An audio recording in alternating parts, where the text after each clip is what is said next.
Hi guys, today I will be showing you how to make rice paper sails in 6 different ways.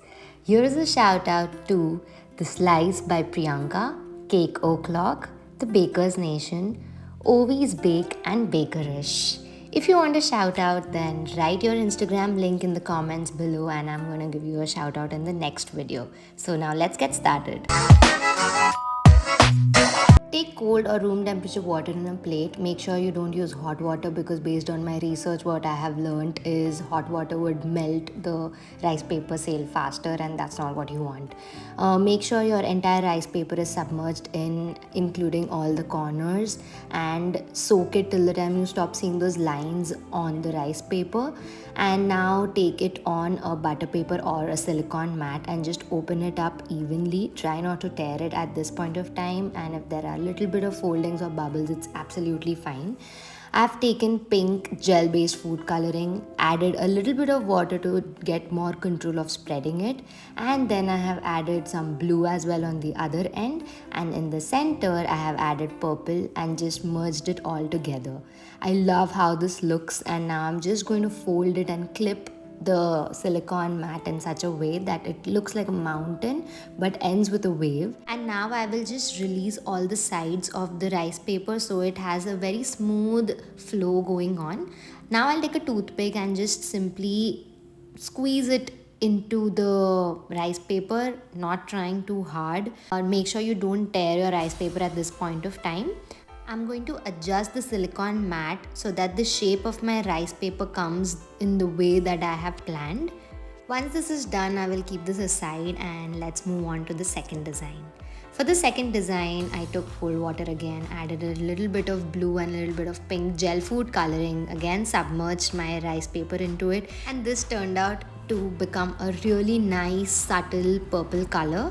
Now I just put it on a butter paper or a parchment paper and give it this fan sort of an effect. And while I even did this, I made sure the butter paper has this slight waves going on. I got roughly 3 waves, and that's it. Just keeping this aside and moving on to the third design. As you know the drill, submerged rice paper into water, and this time I slided it down, if you've noticed, so that it was just easier for it to get into the water.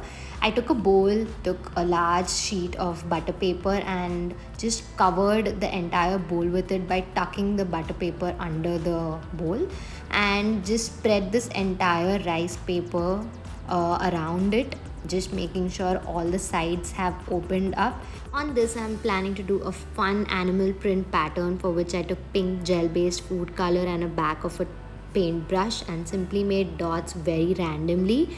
I added a little water as well to just maintain the consistency. You will understand if water is needed when you are actually doing this. Now I took a toothpick and just made a border to finish the look, but toothpick didn't really work, so I moved on to a earbud, and I loved the final outcome of this. Use water to just adjust the consistency. And now to the next design, I'm going to take my rice paper and cut it into 4 quarters. Now this each quarter I'm cutting it into 3 parts to make so many triangles that you can see, and I'm cutting the end of each triangle in this wave format. Some I'm cutting it much deeper so that I get different sizes. Now I'll submerge these into water. I'm making purple color, adding some silver luster dust, and I love how it looks. Now simply going to dip each and every sheet into my water and place it on a butter paper, and it gives a really nice shine. And in case your silver dust is settling down, just give it a mix before you are dipping it in. And that's it. Now let's move on to our next design, where I'm simply taking plain water, dipping my rice paper and crumpled some butter paper, placed my rice paper on it. Very simple. I made 4 of these. And finally the last design, for which I again dipped my rice paper in water and placed it in such a way that one end is pointed.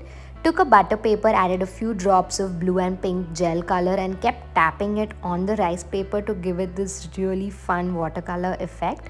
And I did 2 of these and kept it aside for drying. To dry these, you can simply leave them overnight in room temperature, or you can even bake them in an oven at 70 degrees Celsius for half an hour or probably 40 minutes, and it is going to dry out really well. Then obviously I removed all the butter paper, and now I'm going to get started with painting it to give it more dimension and make it look much more classy and elegant. So for that, what I am going to do is take some gold luster dust and add alcohol to it, clear alcohol, and simply paint the border. I'm going to repeat this step for even the transparent ones. I painted the inner side of it and I quite didn't like it, so I'm sticking to just painting the circumference of all these four sails. For the next one, I'm doing the same thing but with silver luster dust instead. And for the next one, I'm doing the same thing but with pink gel color mixed with alcohol and giving some splashes of gold using a paintbrush. For the next one, I'm not really doing anything. I'm planning to make a princess dress out of it. So just showing you how I can assemble it. You can also make flowers out of it. And that's it, guys. It's done. 6 different ways how you can make your rice paper sails. Thank you so much for watching, and let me know in the comments below if you have any kind of doubts regarding rice paper sails and what are the videos I should make. Thank you, Arif, for partially sponsoring this video. You can find me on Instagram at Cake Pop Raj. Do subscribe to my channel and like this video and keep celebrating.